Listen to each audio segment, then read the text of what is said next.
Hi friends, നമ്മളിന്ന് discuss ചെയ്യാൻ പോകുന്നത് ന്യൂറോലാത്തറിസം എന്ന രോഗത്തിനെക്കുറിച്ചാണ്. നാഡീവ്യവസ്ഥയെ ബാധിക്കുന്ന ഒരു രോഗമാണ് ലാത്തറിസം.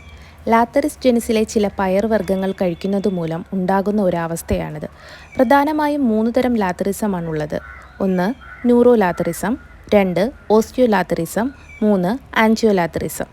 മനുഷ്യരെ ബാധിക്കുന്നത് പോലെ തന്നെ ഇത് പശു, കുതിര മുതലായ മൃഗങ്ങളെയും സാരമായി ബാധിക്കുന്നു. Chickling pea, blue sweet pea, grass pea, Indian pea, white pea, white vetch, kesari Dahl എന്നിങ്ങനെ പല പേരിലും അറിയപ്പെടുന്ന ലഥൈറസ് സാറ്റൈവസ് എന്ന സസ്യമാണ് ഈ രോഗം ഉണ്ടാക്കുന്നത്.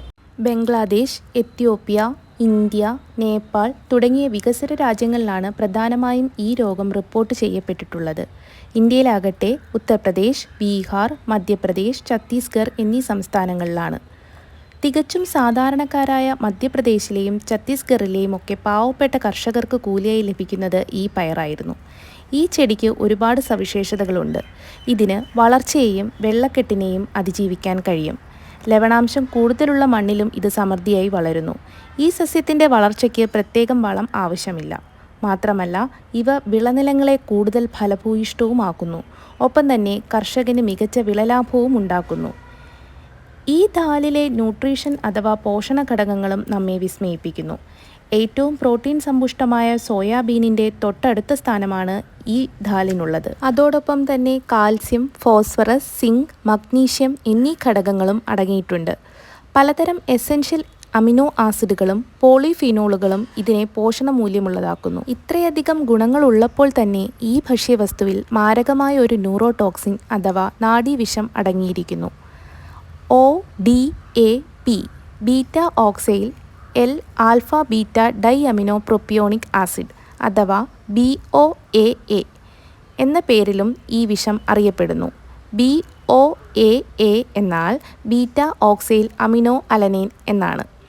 ഈ പയറുവർഗ്ഗം കൂടിയ അളവിൽ കഴിക്കുന്നത് മൂലം ഈ ന്യൂറോടോക്സിൻ അപകടകരമായ തോതിൽ ശരീരത്തിലെത്തുന്നു.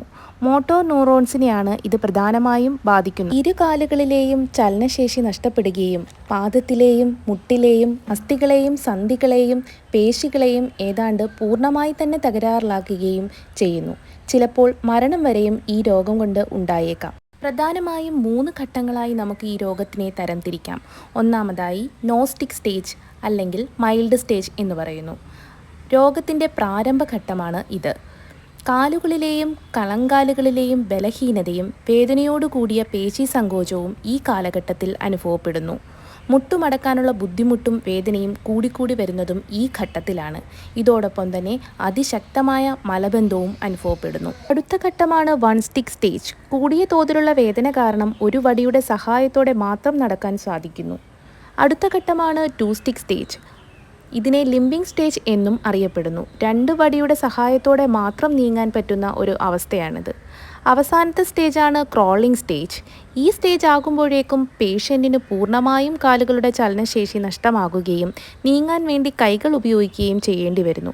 ഏകദേശം കൈ ഉപയോഗിച്ച് ഇഴയുന്ന പോലത്തെ അവസ്ഥയായതിനാൽ ഇതിനെ ക്രോളിംഗ് സ്റ്റേജ് എന്ന് പറയപ്പെടുന്നു. പ്രധാനമായും 5 വയസ്സിനും 45 വയസ്സിനും ഇടയിലുള്ള പുരുഷന്മാരെയാണ് ഈ ന്യൂറോളജിക്കൽ രോഗം ബാധിക്കുന്നത്. 1954 നിലവിൽ വന്ന prevention of food adulteration act അഥവാ PFA ആക്ട് പ്രകാരം കേസരി ദാൽ വിൽക്കുന്നതും സൂക്ഷിക്കുന്നതും ഇന്ത്യൻ ഗവൺമെൻറ് നിരോധിച്ചിരുന്നു. എന്നാൽ പലപ്പോഴും പലതരം ദാലുകളുമായി മിശ്രണം ചെയ്ത് ഇതൊരു അഡൾട്രൻ്റായി വ്യാപകമായി ഉപയോഗിച്ചു വന്നിരുന്നു. എന്നാൽ 55 വർഷങ്ങൾക്ക് ശേഷം ICMRൻ്റെ ഒരു നിർദ്ദേശപ്രകാരം 2016 ഇതിൻ്റെ നിരോധനം ഇന്ത്യൻ ഗവൺമെൻറ് നീക്കുകയുണ്ടായി. വിഷാംശം കുറഞ്ഞ പുതിയ ഇനം കേസരി ദാലുകൾ ജനറ്റിക് എഞ്ചിനീയറിംഗ് വഴി ശാസ്ത്രജ്ഞന്മാർ വികസിപ്പിച്ചെടുത്തതിനെ തുടർന്നാണിത്. തിളപ്പിച്ചൂറ്റുക, വെയിലത്ത് വെച്ച് ഉണക്കുക തുടങ്ങിയ മാർഗങ്ങൾ വഴി ഒരു പരിധിവരെ ഈ വിഷാംശം കുറയ്ക്കാൻ സാധിക്കുമെന്ന് ചില പഠനങ്ങൾ പറയുന്നു.